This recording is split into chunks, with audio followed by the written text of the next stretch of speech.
Hello, everyone. This is Ron Bush with Ron Bush Consulting Incorporated, and you're listening to Chatting with Ron. Chatting with Ron provides an opportunity for you to hear from leaders who are making a difference. They may be authors, as is the case today. They may be CEOs, government officials, or from any walk of life. Chatting with Ron is broadcast on WVLP FM on Monday mornings from 8 to 9 a.m. and Friday afternoons from 1 to 2. WVLP is a local FM station in Valparaiso, Indiana, located at 103.1 on your FM dial, or stream us from WVLP.org. Check out their website to find out all that they're doing in the community and how you can be a part of that.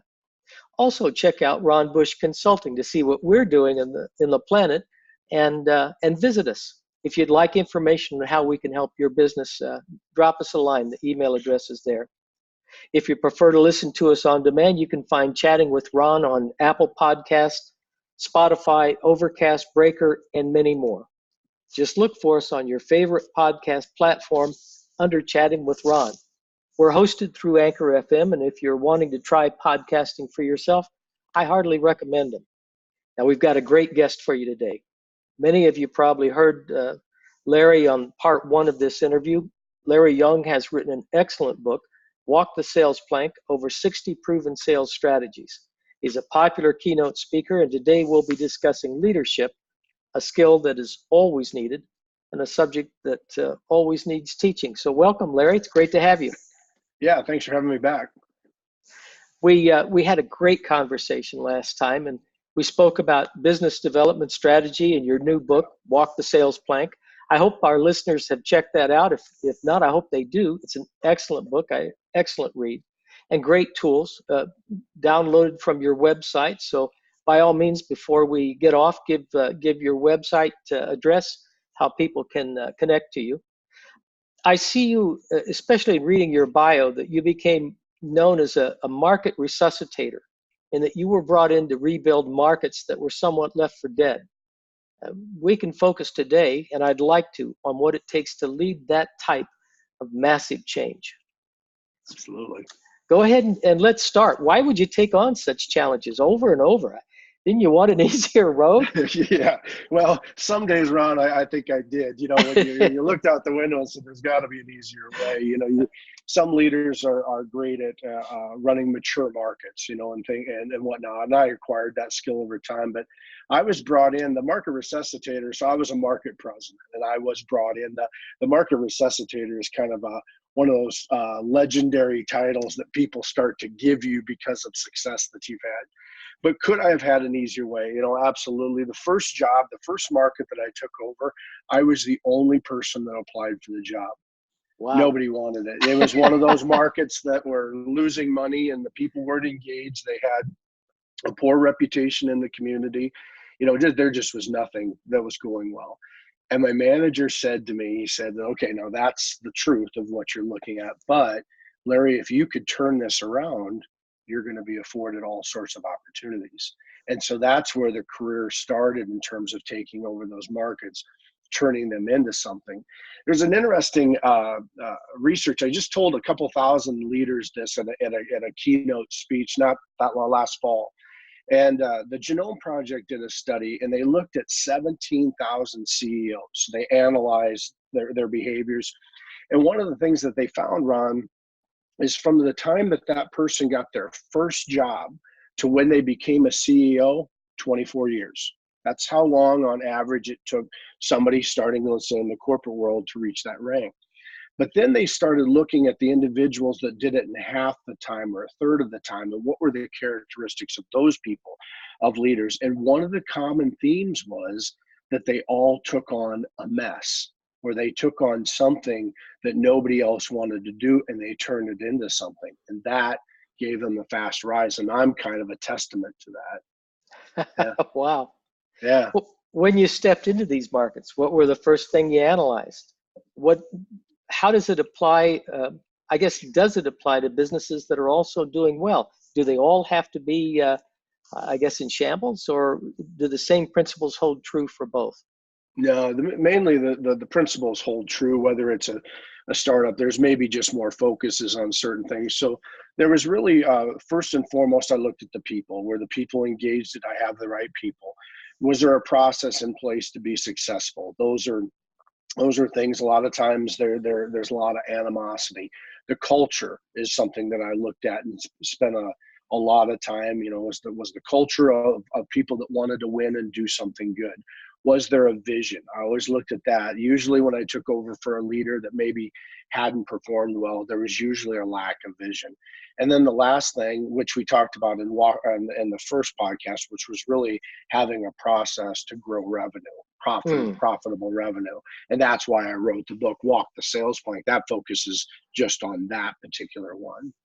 Now, if I'm correct, I counted 5 things that you just listed. So let's go through those. You mentioned having a vision, and we hear a lot about this. Tell us a little bit about mission statements versus vision statements and how you used vision to be successful. Yeah, there's mission statements kind of got a bad rap, Ron, in the 80s and 90s. They were usually really long and they hung on a wall and nobody did anything with them, so to speak. And mission statements, I think, are really important. I work with some organizations now that have great mission statements. It's a guiding principle for who you are and what you really stand for with your organization. And they use that as a barometer, if you will, or a measuring stick against their decisions. So I always ask organizations when I come into them, if you're not using it to help you make your decisions, either you've outgrown your mission statement or you've got the wrong mission statement. Now, vision statement is kind of interesting, and you hear there's a lot written around, vision and what it is. Here's what I think, and you don't hear this very often.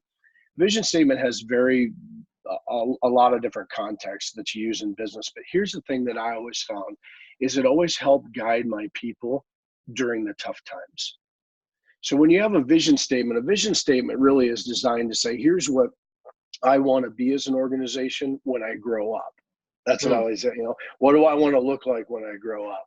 And so a lot of times when you have a very clear vision, Ron, a vision statement, it can help people. If you lose that big sales deal, you lose that contract, right? If my people were listening that reported me, they could already tell you what I'm going to say. And I would usually pat them on the back and say, but it's not always going to be this way. There will be a day when we look like this. And that's what a vision statement, in my opinion, really reflect. I'll tell you, your listeners a really cool story. So when I took over that first market, I pulled in the first day and I came in and I met everybody and did all that. Well, about the second day, I realized that when we would go to lunch, the parking lot was virtually empty. We had virtually no customers. I mean, this market was in bad shape. And I would park at the back of the parking lot, the back stall. Now, it wasn't a huge parking lot, but I would park at the back, even though the parking lot was empty. So now fast forward a couple weeks later, and I'm in a meeting with my team, and they said, Larry, we got to ask you, we've been dying to ask you something. He goes, why do you park clear in the back? And I mean, there's no customers in here. Why do you go clear out there? Now, of course, I could laugh that it was for exercise, but I told them, I said, look, you have to understand, first and foremost, leaders park in the back. Leaders don't park up front. Leaders park in the back. And I said, the second thing is that it won't always be this way. There will be a day when this parking lot is full and the lobby is full of customers. There will be a day. And there was 3 or 4 of the people that reported me that kind of snickered. They didn't believe. And eventually it wasn't because of that, but those individuals went on, they didn't stay with the organization because they didn't buy into the vision. But the people that did. So now fast forward about 1.5 years later on, this is a great ending to this story. So now I go to lunch and I come back, and it's about 1:30, and there's no place to park except for my slot clear in the back. And I walk through the parking lot, and the parking lot is filled with cars. I walk in the lobby, the teller line is full. Every banker has somebody in their cubicle, and I smile because that vision had been fulfilled. And that's how you use those. Gosh, what a great story. There's 2 things that I thought of while you were telling the story. First off, the scripture, without vision, the people perish. Seems straightforward and good application. The other thing is this is long before Simon Sinek's book, Leaders Eat Last. I think it was Sinek that wrote that. Yeah, Maybe correct. it's, yeah. Okay. Yeah. So, gosh, what great application. How do you use that vision with your team, or was it just something you kept to yourself as a guiding principle? No, when you'll read a lot on vision, and as I said, to have that picture to be able to tell somebody, this is what we're going to look like, and have everybody on your team agrees, here's what we're striving for. The key component to having a strong vision in an organization is to have a clear picture. But secondly, it should be something that permeates through the entire organization.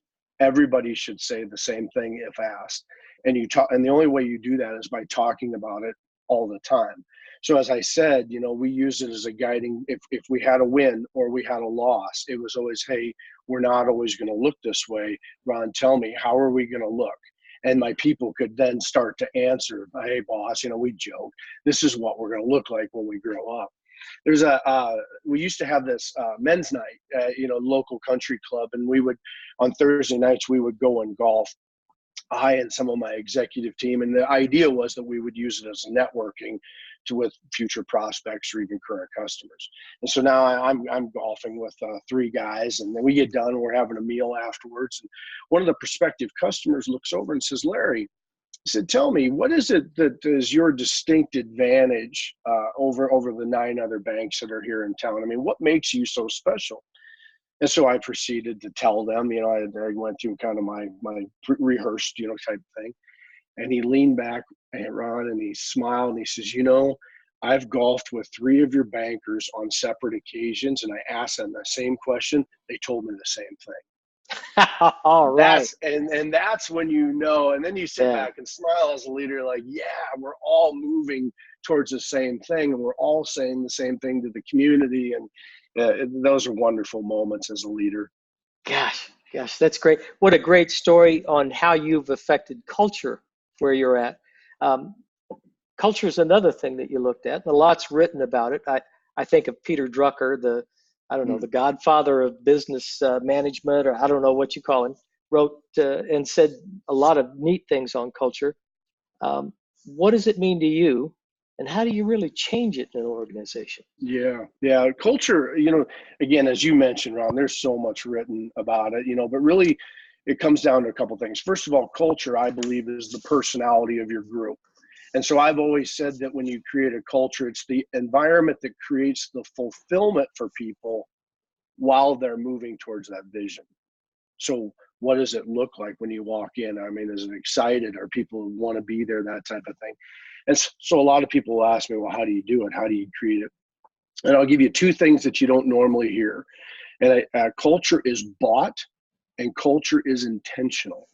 So culture is intentional because the leader sets the example, like parking in the back slot. It wasn't long before my executive bankers and the executive leaders started parking back there with me, right? And so you always make sure that when the door clicks behind you, when you walk into your business, that when that clicks behind you, that your culture is your primary focus, and keeping that going and keeping that excitement or whatever that happens to be. So culture is very intentional. The reason I say it's bought, now usually I get some looks, a little bit like bought, and I throw that out there because a lot of times when we fall on tough times, the first thing to go is the things that we supply for our team that create that culture. So you'll see examples of cutting back on Christmas parties, or you cut back on this, or now we don't do these types of events, that type of thing. Now I get it. I managed through 2008, we had to make decisions, right? But the first thing that usually goes is the thing that builds the culture. What I tell people is culture is what carries you through the tough times. Excellent. I read an article in Fortune magazine. I don't know if it was this month, last month, don't remember, but it talked about the economy really having been bad for the last 10 years. It said that what businesses had done is they had cut back, they'd cost cut. So if there was a way to I guess trim the fat, you can only trim it so much. Pretty soon you got to try to start trimming people, and you're into muscle, and now you're trimming muscle. It talked about how we had done that, and that the bull market, the article was basically on bull market, whether we have one or not, but the reason I bring it up is because you can only trim things so far. And once you trim the faith that people have in the company, the vision that you've created, and the culture that you've created, once you trim enough of that, you don't have that culture anymore. The vision starts going and the people start walking. They can tell when you're on a downward spiral. Yeah. Yeah. Excellent. Excellent. Yeah. So you mentioned also, and it's always a hot topic, building bench strength. There appears to be a talent gap for future leaders. I think there always is. I remember a couple of books by Lee Iacocca, who ran Dodge, and before that Yeah. ran Ford. Or, How did we get here, and what can we do about it? yeah. So I don't care what organization I go into or industry that I coach or do business development strategy, talent gap is always an issue. And you have a lot of things going on, but you've got boomers, those that born 1964 or later. You've got baby boomers that are retiring at 15,000 per day. Mm. And Gallup did a survey not all that long ago that showed that only 11% of organizations have done anything to develop that talent, to develop the next leadership that comes in. So business owners are staring at an abyss of a talent gap right now. So we got there because, frankly, Ron, we didn't take the time to develop those people and get them ready. When the recession hit, boomers stayed longer than they had planned on, by and large for the most part. And so they stayed in those roles, but we never took the time to really develop that next level of leadership. And so that's been, kind of a challenge. That's kind of how we're getting there, what we do.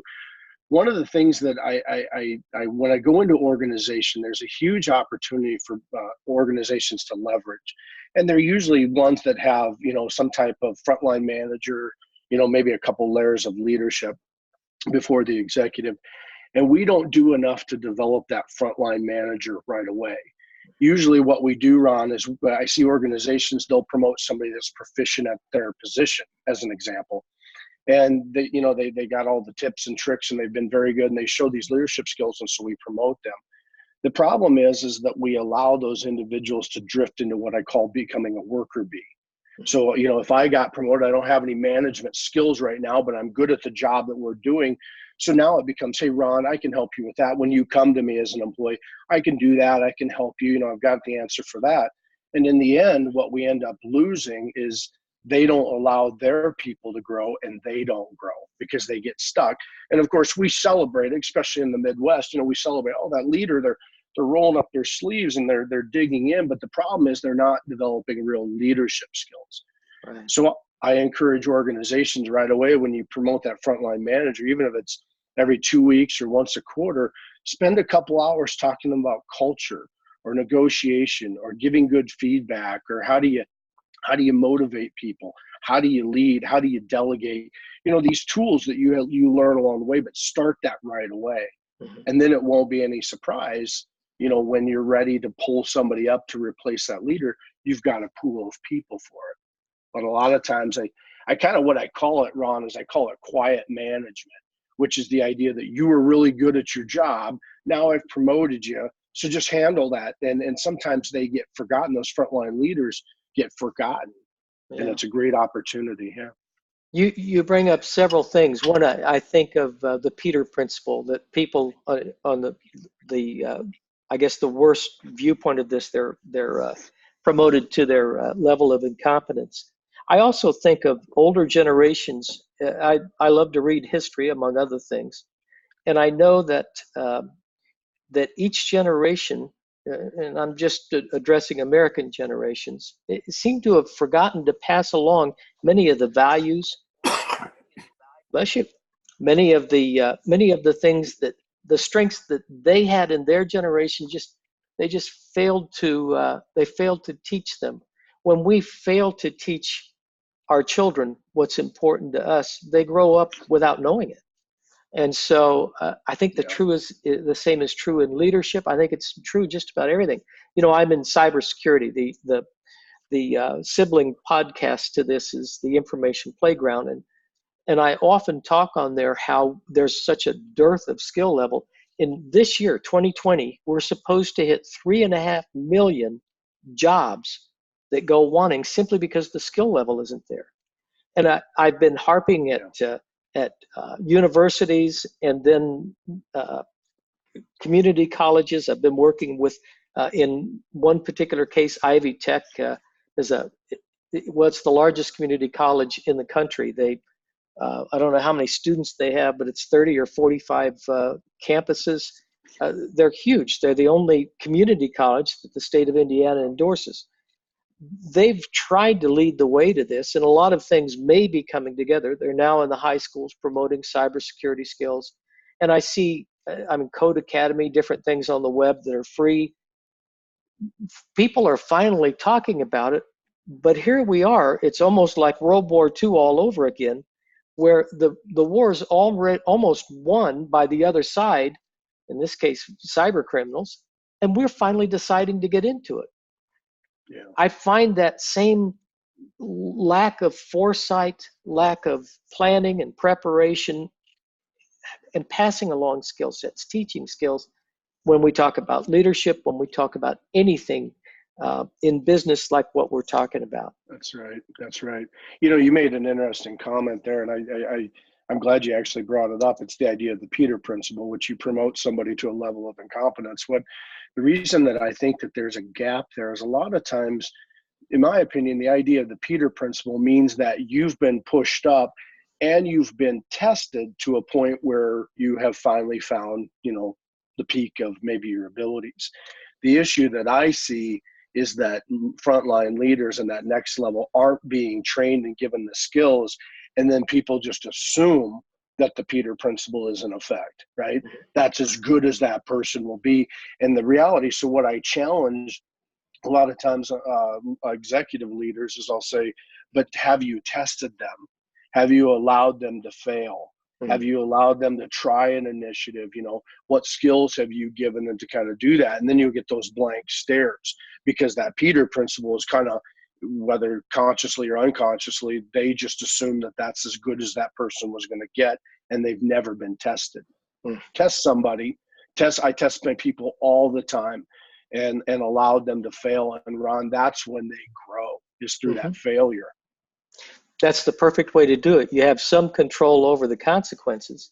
Don't let them fail when they're on a stage in front of 1 million people, and that's right.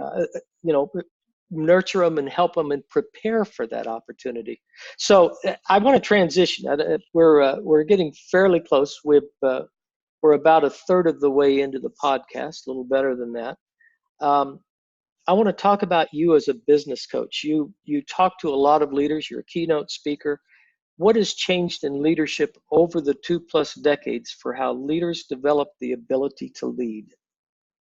Yeah, I think the biggest thing that's changed in my world is that 20, 25 years ago, you brought in a leadership coach or a business coach to help somebody that was struggling, that they were on maybe their way out. I was kind of almost a last resort, Ron, in that world.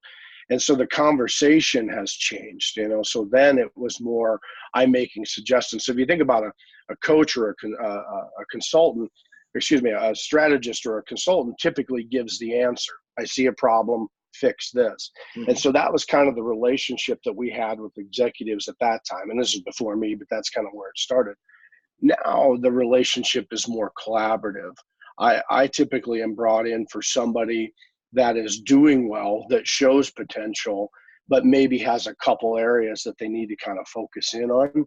And so the conversation is what has changed. It's more of a collaborative relationship, with that executive to help them get, it's kind of like the vision, right? Okay, leader, what do you want to be when you grow up? And they say, okay, this is what I want to be. Okay, well, what does that look like to you? And then you start painting that, and then the conversation goes backwards to more of a self-discovery. That's really what's changed. There's, the authors fail me at the moment. I didn't think of this prior, but I can remember the emphasis used to be on developing your weaknesses. And then somebody came along and wrote a book named Developing Your Strengths. I've forgotten who that is. Cliff Finders, yeah. Okay. Strength Finders, yep. Okay, yes. Yep. So it's a different perspective entirely. On the one hand, you're taking something that's your weakest skill set, we'll say, and you try to make it better. Nothing wrong with that. But if you ignore developing where your strengths really are, it's the difference between maybe sailing on the ocean and instead flying at 30,000 feet. One, you get to see all the beauty and water around you. The other, you get to see everything. Yeah. Yeah. So it's just a difference in perspective, and I love the transition to it. I love where we've come. I don't want to concentrate on my weaknesses. I want to concentrate on my strengths and make them better, make them stronger. Yeah. Well, we're strength finders, as you referenced that, that was kind of their focus, was focus on your strengths and then forget your weaknesses, unless I think they used the word like fatal flaw. So if you had something that was really bad, that was really holding you back. And a lot of times leaders don't realize they have that. I mean, you could take a 360 assessment and things of that nature and find out feedback. But at the end of the day, there are still things, if you want to get to an high executive level, that you do have to be more well-rounded. Yeah. Definitely. So has it changed in managing team members in the years you've been doing this? What changes have you seen? I'm going to assume you've seen some. And we talk about generational gaps, managing the millennials. Is all that stuff true, or? Yeah. Well, I really had the fortune over, the management part of my career encompassed about 16 years of the 21 years. And I had the ability to manage traditionalists. I had baby boomers. I had Gen Xers like myself, and then millennials for the most part. And the Z generation, I really never got a chance to manage, although I got 2 of them at home. so I get so you have to manage them anyway. You manage them a little different, yeah. And what I found was there are some differences. So a lot of times your boomers were maybe a little bit more loyal, by and large, for the most part, had a real sense of pride in being very proficient at their job, and so they typically stayed with an organization, and they wanted to know that they were very sufficient and that they were rewarded for being very proficient at their job. But there was a downside. I had a manager one time that was a boomer, a great manager, but I finally got the courage to say, hey, I've been doing some good things. I want a pay raise, right? I want a mid-year. And he said, Larry, it took me 32 years to get to the midpoint of my salary range. And I thought, wow, that's not good. That's not the answer. That I don't want to wait for 32 years. And so there was an interesting piece with managing those individuals, making sure that they were set up to be, successful. The Gen Xers, like my age, really run by and large, for the most part, early adopters of technology. But that generation, my generation, really pushed the work-life balance. And there's many different nuances, but you had to create a culture that was okay, right? Get the job done, but you had to do that. The millennials, I get asked a lot. And the millennials are a very talented group of individuals. But what millennials are doing, the boomer themselves asked a lot, the corporation asked a lot of them, and they responded. The millennials are changing, in my opinion, in that they're asking more of the organization. And there's no wrong in that. The organizations are having to reinvent themselves and be able to give them an environment that is fulfilling and that they have a path. So when you think about managing, as an example, my generation was motivated. Have you ever heard the terminology, the donkey and the carrot, right? Mm-hmm. So I'm the donkey, and my manager sits on my back with a fishing pole ahead of me and a carrot hanging there. And that carrot represented whether it was a pay raise or a corner office, and we just did whatever we had to do to get that. We fought, and it was competitive, but we wanted those types of things. Right. The millennial is more of a collaborative conversation. In my opinion, what I found is that vision that we talked about, giving them that ability to say, okay, if you want the corner office, here's the 4 or 5 things that you have to do, and then frequently talk about those things with them. So me, I used to, in my early years, Ron, I used to get feedback once a year. You remember, you get your performance review, you get it once a year. Your manager would say, they'd say, okay, here's your raise, here's your rating, and keep doing a good job, right? Mm-hmm. And you can't manage that way today. It has to be more of an ongoing dialogue that's collaborative, partnering to help them achieve their goals, and that's where you get the most out of it. See, I became self-employed, and although my boss can be a hard taskmaster sometimes, he gives me instant feedback all the time. Sometimes I Hmm. don't like it, but I Yeah, get instant feedback and constant. I want to take a break, just a really quick break for a moment. When we come back, I want to talk about some tips that you've given, some that you've received, some that sure. you really like. I want to keep going down this road, uh, but just for the moment, you're listening to Larry Young, uh, the author of Walking the Sales Plank, and Ron Bush. I'm with Ron Bush Consulting, and this is Chatting with Ron. You can find us on Monday mornings at 8 a.m. and Friday afternoons at 1 p.m. on WVLP. That's WVLP.org, and I hope you stream it that way. If you're looking at this on demand in a podcast format, you'll find us on quite a few: Apple Podcasts, Spotify, Overcast, Breaker, and one of the strengths of Anchor FM is they continually look for other markets for you and find other podcast hosts. So with that, if you're enjoying the podcast and you're a regular listener to Chatting with Ron, well, I hope you think about sponsoring us. And if you go to any of these hosts that I've mentioned, Apple Podcast, whatever, there will be an opportunity for you to do that.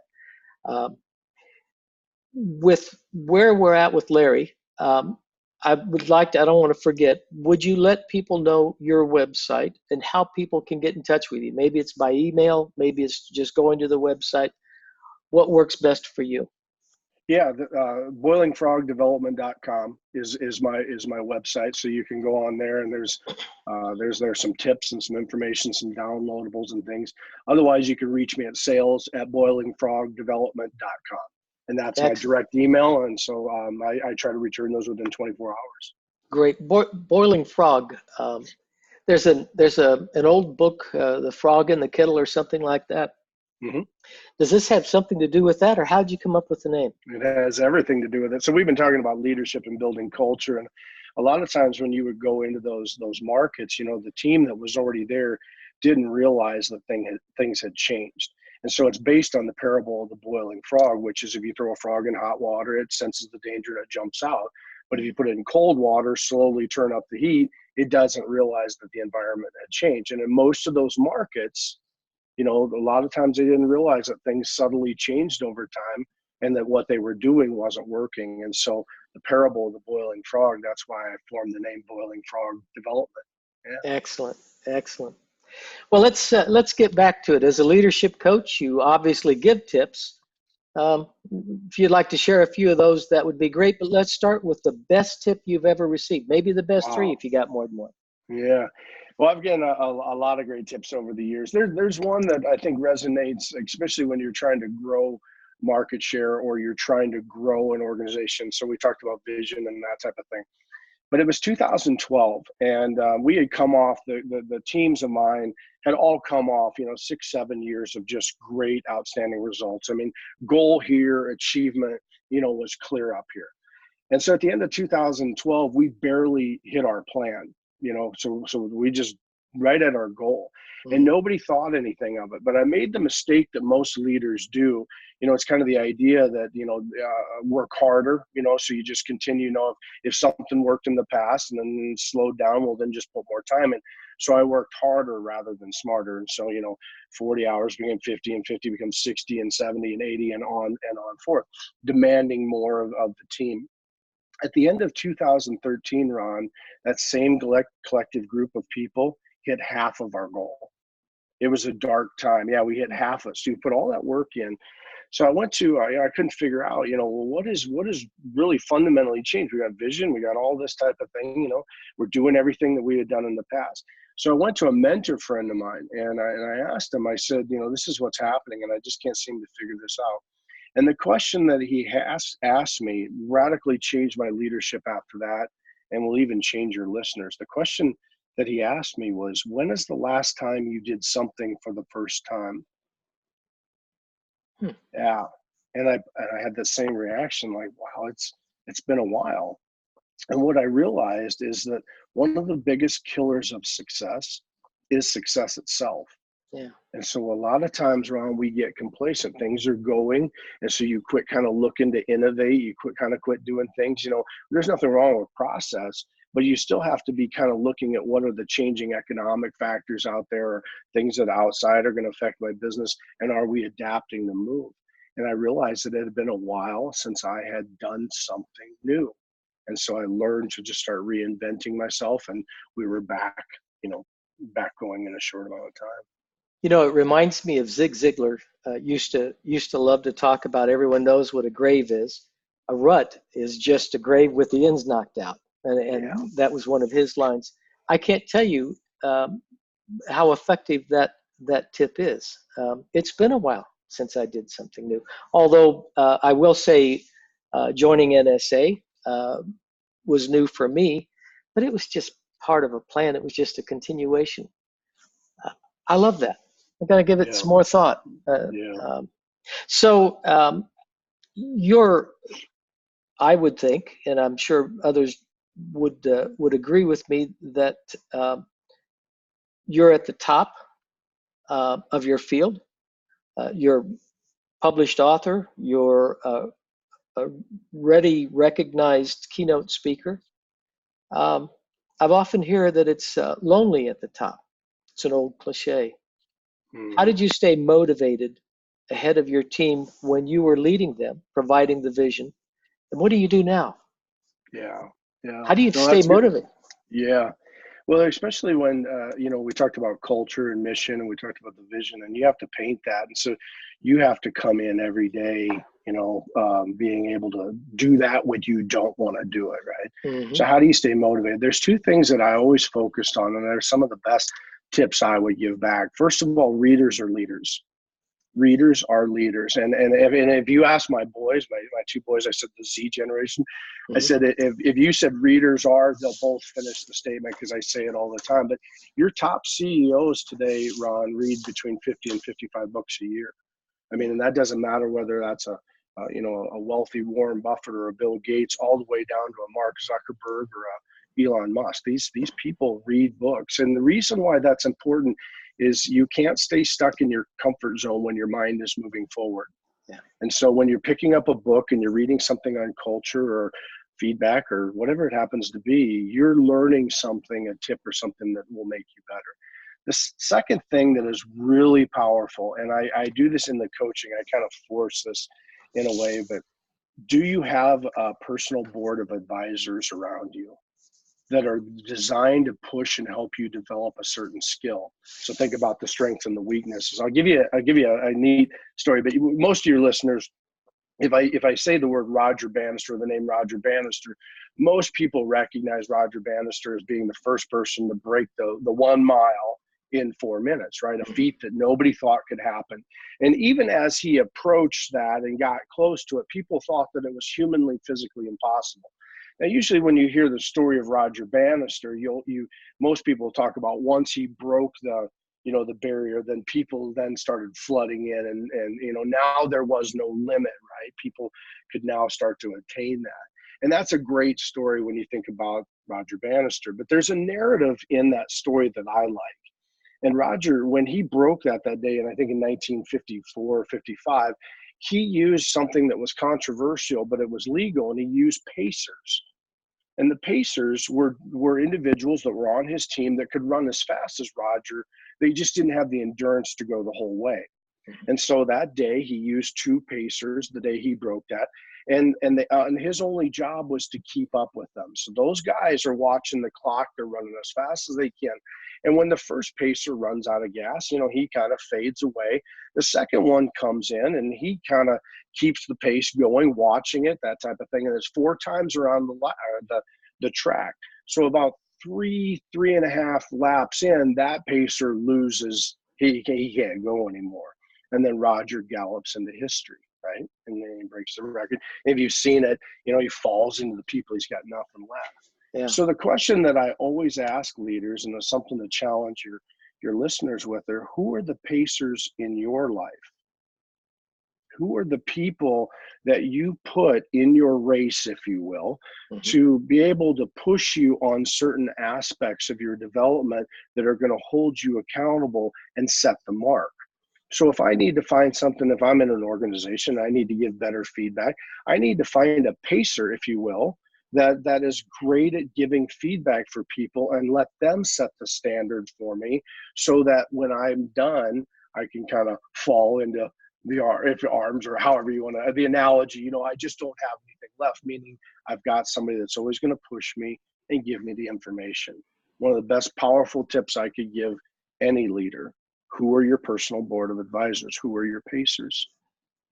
When I go back and listen to this, that's going to be one of the things that I write down. And the other thing is, you said it, and it just hit me. I'm a reader too, and my goal for this year. I finished last year with 60, I think it was 67 books. This year I want to read 75. Most of them are not. I throw in a fiction once in a while, but the vast majority of those are nonfiction books. But they're all over the place. They're anything from history to business to, well, of course, cybersecurity and those things. The statement that you made is, you cannot stay in your comfort zone when your mind is racing forward. Yeah. That was one of the most profound things I can remember hearing, and I don't know how long. I will write that down. I can't wait to end it so I can make a note of it for it. Yeah. So excellent. What is one of the hallmarks of great leadership that you've seen coaching some of the great leaders? Oh, yeah. So all the things, you know, that we've talked about, all help encompass, you know, great leadership. But I'll give you two, because they kind of work hand in hand: fearlessness and humility. And so a lot of your leaders that have to be fearless, not only fearless themselves, but as I mentioned earlier, you have to be able to create an environment where your team is not afraid to fail, and that you celebrate, success. So the reason why I use fear and kind of the humility or awareness, if you will, together is, think about a chart, right? Just a normal chart with two, axis, you know. And on one side is fearless, and then on the other side is awareness of what's going on in your organization. And so if you have somebody that's incredibly aware, but they're too afraid to pull the trigger, then you've got somebody that really isn't going to take any chances. They're really not going to grow. But if you have somebody that's fully on the fearless side, but they're not aware, you have somebody making devastating mistakes, right? So a leader has to find that balance between their making calculated and fearless type decisions. I spoke to a group of about 350 executives on this topic. And one of the stories that I told, it's not really a story, but it was an interview. Jeff Bezos, whether you're a fan of Amazon or not, one of the things he said in an interview that I really, really liked is, he said, we try to have about 75% of the information to make a decision. If we wait around for 90 to 95% of it, you know, to us, the information to make a decision, we'll miss opportunities because we're spending too long. You know, it's the paralysis of analysis. Right. And so what he really focuses on, around 75%. It's not really a magic number, but it kind of gives the person the idea. Now, here's the key in that he went on to say, is that they were accepting of failures. So when Jeff Bezos, when they open a fulfillment center, as an example, they expect that to go off perfect, because they've done that 50, 60, 70, however many times. So that's a process that they know, and that should go off without any problems. But if they're doing something that impacts the customer experience, or something that they're trying, a new product, they're not afraid to fail. I mean, he'll tell you in even some of his interviews that they're not afraid to be able to fail at these things, because they know that it'll continue to push them to think farther for their customers and try. And so I think fear, you know, that fear and that awareness are big things. We learn from our mistakes, and great leaders create a culture that is accepting of those mistakes, and that's how you really, really win. Gosh, that's excellent. I can recall back when you talk about Bezos, early on, I was one of those people that said I would never go to an electronic book. Now that's all I read just about. Right. I mean, you see a few behind me, but I've already read those. So, they're mostly for reference. The electronic book, and I used to tell people this. Well, I usually take 6, depending on how long I'm going to be gone. If I'm gone a week, I'll take 5 or anywhere from 3 to 5 books, depending on size. Um, if I'm gone like on a 2-week vacation, I'll take 6 or 7 books. Well, in the old days, that took up a lot of room. Yeah. I can take hundreds of books with me now, and I just carry them around on an iPad or some sort of tablet. I can access them anytime that I want to. I don't even have to turn on the light if it's the middle of the night. So I can remember I started with a Nook because Barnes and Noble seemed to me to really love books and reading, whereas Amazon seemed to be, this is a means to an end. I can make money selling electronic books, I'm going to do it. But what stuck with me about Amazon and Bezos is the commitment. They lost money year after year after year. Barnes and Noble got rid of the guy that had the vision. I've long forgotten his name, but he was the CEO. They got rid of him because he was pushing towards the electronic books, and they just couldn't see it. They didn't have the vision for that. Yeah. Whereas Bezos did, and convinced his investors to give him more time. And year after year, the guy lost money, and yet they still put more money into it. Yeah. I don't know if I think he is a reader. And I do think he has a joy of reading. But regardless or not, what he managed to do is what you've been talking about all along. First off with vision, and then again with just now with fearlessness. Man, that's a great story. And because I love reading, it's kind of close to my heart. Sure. What would be one thing that holds most leaders back if fearlessness and humility gain them forward? Before we go there, actually on humility, I just saw a little video with Sinek the other day, Simon Sinek, and he was talking. He had this chart that he drew, and he had I forget. I shouldn't have brought it up now. I can't remember what it was, but he drew a metric, and basically what it was, he was talking about, I think, the SEALs. When they look for someone for leadership, they look for someone who is trustworthy, and they basically determine that on the battlefield. Can I trust this guy to be accurate at what he does, make good decisions, and defend me? And then also his values off the field. And that's not what they called it, but I don't remember what they called it. So you want somebody that is got values in the right place, and I'm going to use humility for that. And you want someone who's fearless on the other side. And what he came away with was that often the jerks, the guys that are just awful to be around, we all know the kind of person that's just a miserable human being and makes everybody else miserable. Right. That's not the guy you want to lead, maybe. At least that's not what the SEALs think.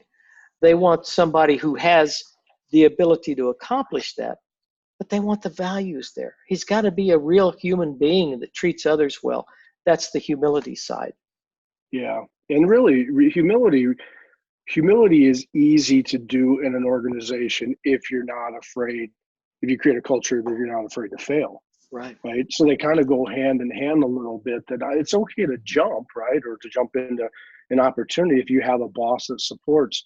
I just told a group of leaders, it was later this fall, I was sharing with them, somebody asked me, what are some of the things that, helped you rebuild markets? And we had talked about some of these things, but one of the things that I told them, and I gave a compliment to my old bosses, they gave me a white sheet of paper. And they said, design it how you want to design that. And so all this stuff that I'm sharing with you and your listeners all came out of just trial and error. But here's the thing. I had a boss that had my back. I had a boss that said, Larry, go do what you're great at, and then we'll just evaluate and see what will come of it. Now, I did have the fortune that my first market, or some of those markets, were doing so bad, I couldn't mess them up too much more, but I was given that ability, and it was okay to fail. And I failed all the time. But out of that bore these ideas I share, with you and your listeners. Great. Yeah. So what do you think is the one thing that holds most leaders back? Would it be fear or Yeah, something I else? think I think fear is a lot of it. I mean, anything that we talked about as being, overly positive, the opposite would hold somebody back. There is an interesting thing for leaders to consider, and a lot of times we talked about the Jeff Bezos, the 75%. Well, a lot of times leaders sometimes will make poor decisions based on a lack of information. So they don't have the right information to do that. Now that might seem like a duh, but there's a little bit more of a deepness to it. We think as leaders a lot of times, Ron, that we pull, all this experience that we have, and then we make a decision. We call that an informed decision, and that's the way you're supposed to. You take all your experience and try to make the best possible thing. What research finds, what tells us, is that we actually make decisions by and large the opposite way. What we do is we tend to make up our mind, and then we'll find all those things around us to justify why it's correct. There's fascinating research. It's called choice blindness. And they've done studies over the last 15, 16 years. If you ever look it up, a gentleman, Peter Johansson, he was a Swedish researcher, but he started testing this.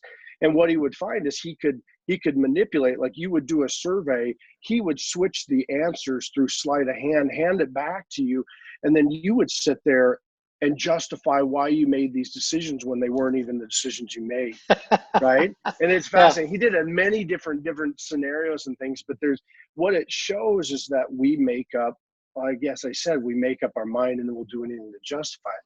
I mean, you think about, for your listeners, if they think, do we really?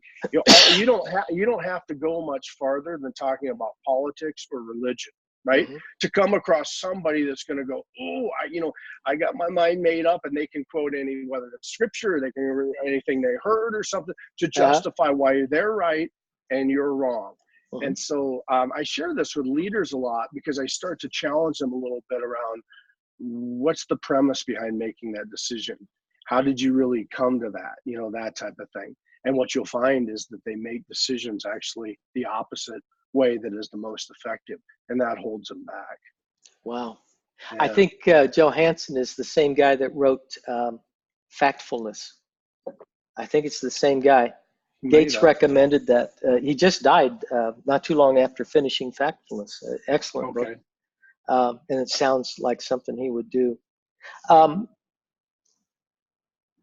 What are some of your proudest career achievements? I think it's always great for me to look at, promotions and things like that, because that was always a validation that I was doing something. But when I talk about my proudest achievements, the things that I remember, the things now that I'm not in the corporate world, I'm doing my own thing, the things that are still up on my mantle are awards that my team gave me. They were ones where maybe they had nominated me quietly, for either a manager of the year or something like that, and things like that I had won. I was always really proud of those, because it came from the people I cared about the most, right? And that's just the way I managed. One of the things I'm particularly proud of when I look back, and I think it gives me a good sense of I maybe did something positive, in this world, is during a 10-year period in the corporate world, I had almost 60, I think it was 62 or 63 position promotions of people underneath of me that were direct reports of mine, people that went into a higher level of authority or a higher position. Because my goal was always, when I walked in, we talked about culture, was to grow people and to promote, that have that many people. And again, they did the hard work. I just was the guide, but to see that many people get promoted, I had in, like a 4-year period, I had 4 bankers that worked for me that went on to become bank presidents at other banks. Sad to see them go, because then they became kind of I don't say enemy, that type of thing, but competitors is probably a better word. But it was nice to be able to see that they grew that talent and developed that talent to be able to take on their own markets, their own institution. And I'm particularly proud of those accomplishments, Ron. Gosh, that's great. Yeah. Seeing yourself or being a mentor, not seeing yourself, but being a mentor and having the one that you're mentoring go on to greater success. That's that's just fantastic. You know, I think we talked just real quick. I think last time we were talking, I think I threw out, and this is a good another tip. But if you people ask me about growing these markets, and I always say if you want to grow your market or grow your revenue, grow your people. Mhm.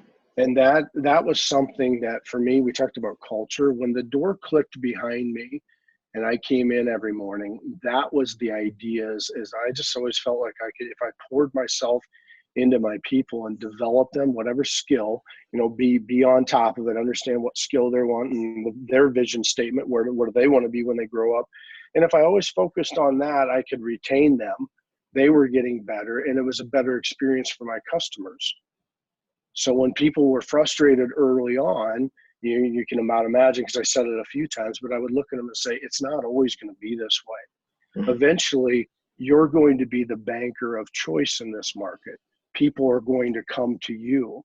It won't always be this way. And that was the story that I always told over and over and over again, so that they were always growing. And when you do that, great things will always happen for yourself as well. Wasn't it Gosh, who was it? I should. Zig Ziglar, I think, said it, that if you help enough people get what you want, yeah, yeah. yeah, That's really kind of the same idea. If you help people achieve their dreams in leadership or that next step, or maybe for some people didn't want to get promoted, they just wanted to have more fulfillment and proficiency in their job. Again, Mhm. depending on generation, just help them get that, and you'll have all the revenue and customers and growth and profitability that you need, and then those awards will come. Yeah. That's great. Well, we talked a lot about reading. I've got to ask you, what kind of leadership books do you read? Do you have favorite authors? What do you read? Yeah. So a lot of times it's really vogue to talk about a leadership book, right? Because everybody wants to know, what does it take to be a robust leader? And there's great books out there. I have no problems with them, and I read them from time to time. What I focus on, and what I would tell people that ask me, like at a keynote, somebody will inevitably ask me, what excuse me, what books do you read? And I'll say, if you want to read something good, read great management books. Hmm. But management books aren't really sexy, are they? I mean, nobody says, hey, I'm a management consultant, right? Everybody wants to be a leadership consultant, right? And Right. management just seems so out of flavor. But here's the truth. The truth is that leadership always follows great management. So as an example, if you want to be a great leader, learn how to manage by giving great feedback, or giving a great performance review, or how to conduct a difficult conversation. Read a management book around there. Read a management book around building a culture, or whatever it happens to be, those fundamental things that sometimes people yawn, like, oh, right? But if you become great at those management skills, the leadership will follow. It will totally follow. And so a lot of times when people ask me, it's not really per se that it's a leadership book, but I focus on certain aspects that help me be better in my business, or in that world, better at them. So there's a really good book on like negotiation. It's called Never Split the Difference. Fantastic read. It's a really, really, really good read. It was done by an old FBI investigator, and so it's kind of that. And that's got some great tips in there for anybody in sales. Culture. I like Adam Grant has some stuff. I'm reading a fascinating book right now called Give and Take, which really talks about people in an organization. Like you had said earlier, some are spoilers and some are the people that get it done. I think those are other ones.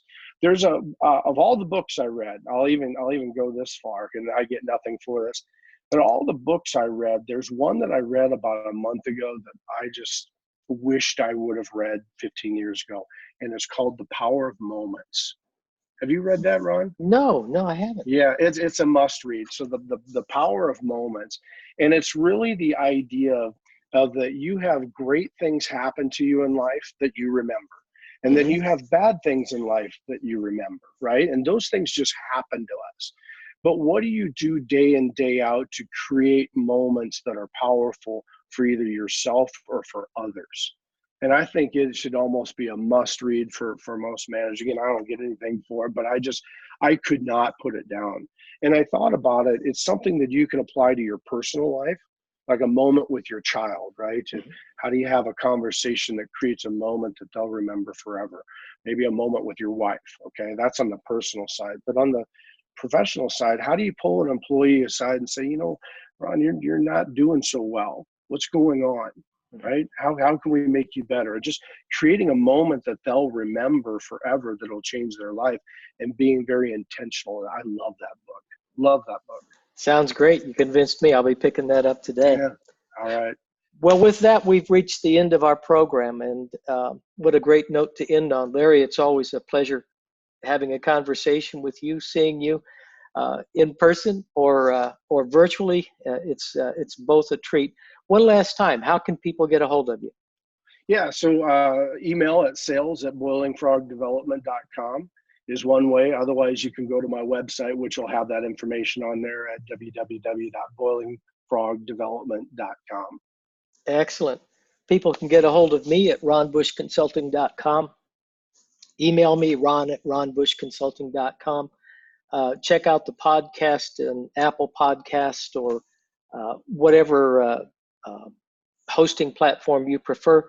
Certainly go to WVLP and listen to the radio program. And if you're local in Indiana, check out how to get involved in the neighborhood and the community there. Thank you for being with us today, Larry, and thank you, listeners, for being with us today. Join us again on Chatting with Ron.